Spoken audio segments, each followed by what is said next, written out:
Welcome to the breathtaking Cordillera Administrative Region.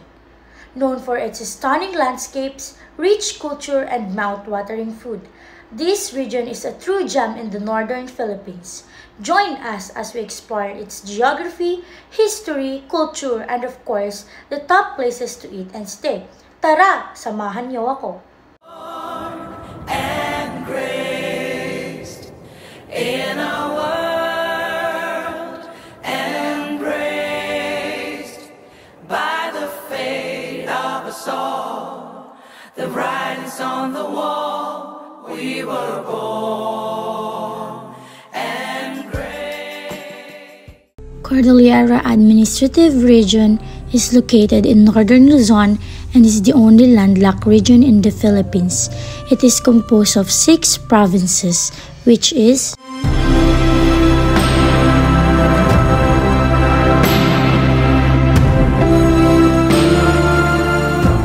the region has 2 cities, Baguio and Tabuk, and it consists of 1,176 barangays. The Cordillera region is called the land of the cool highlands because of its high elevation and chilly climate. The region is made up of mountainous terrain with peaks reaching over 2,000 meters above sea level.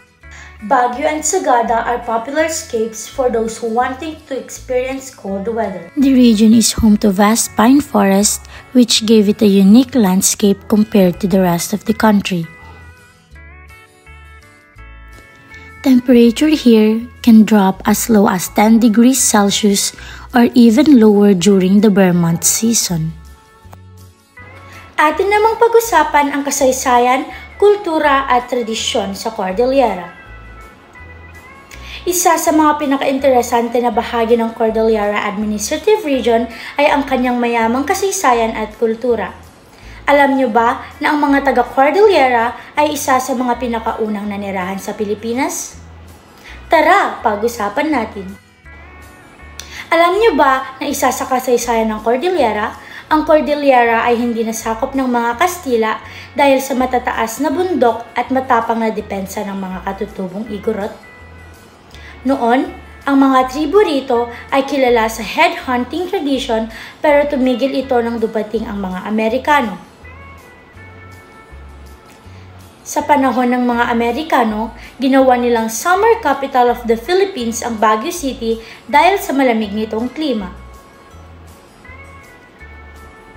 At noong 1987, opisyal na naging Cordillera Administrative Region o CAR ang rehiyon para mapanatili ang kanilang kultura at sariling pamamahala.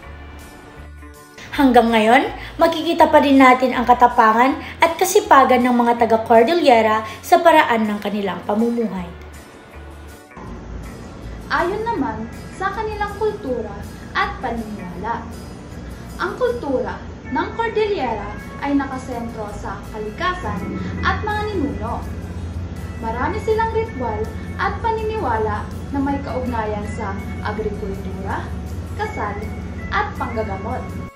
Hudhud chants ng Ifugao, isang UNESCO-recognized oral tradition na inuawit tuwing anihan at kasalan. Dahil sa kanilang matibay na paniniwala, napanatili nila ang kanilang mayamang kultura sa kabila ng makabagong panahon. Pag-usapan naman natin ang kanilang mga tradisyon at sino. Una ay ang weaving o panagtalipato.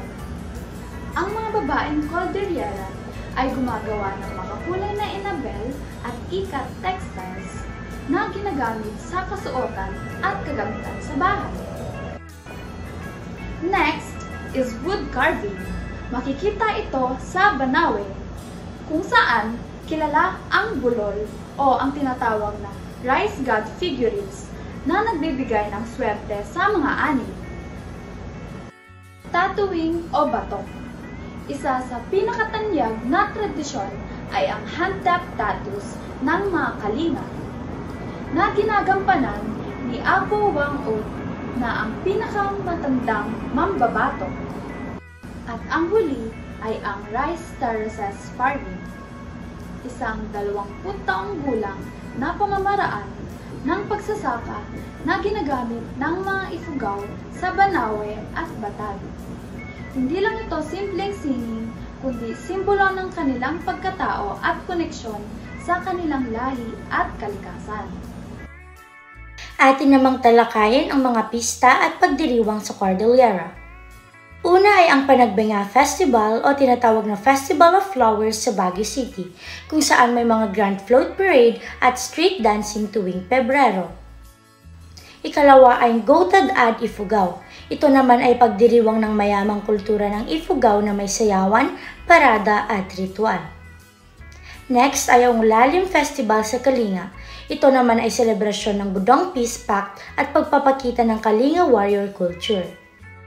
At last ay ang Langay Festival sa Mountain Province. Ipinapakita ang iba't ibang tradisyon ng mga tribo sa Mountain Province sa pamamagitan ng sayaw at musika.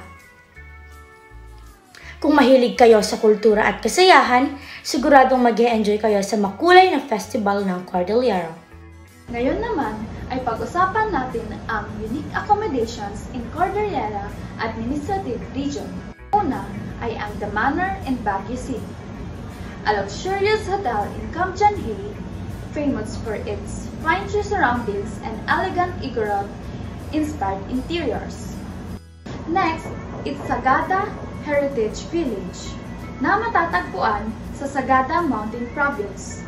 It offers traditional Ifugao huts, providing an authentic cultural experience. At kung usapang relaxation naman na tsak mag-e-enjoy ka, tara na sa North Haven Spa sa Baguio City.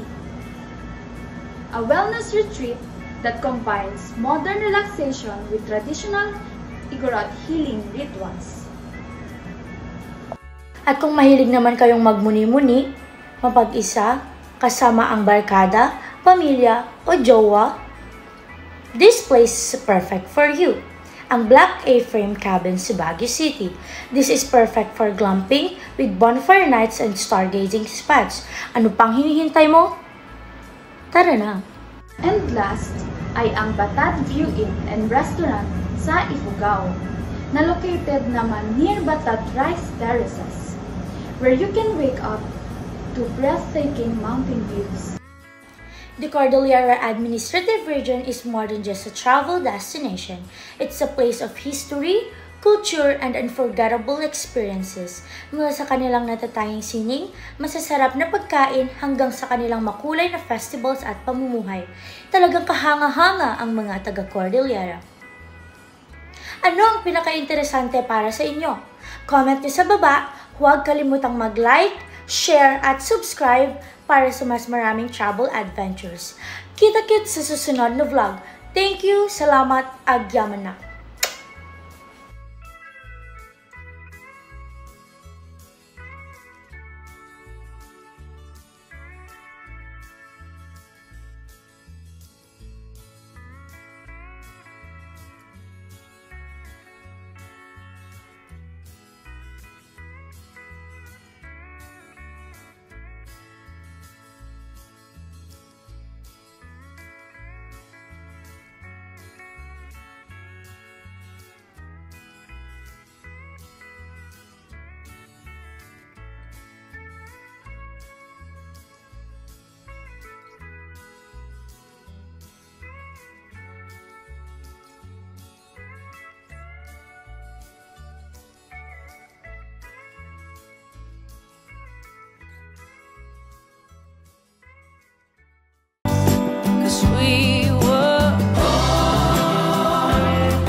grace.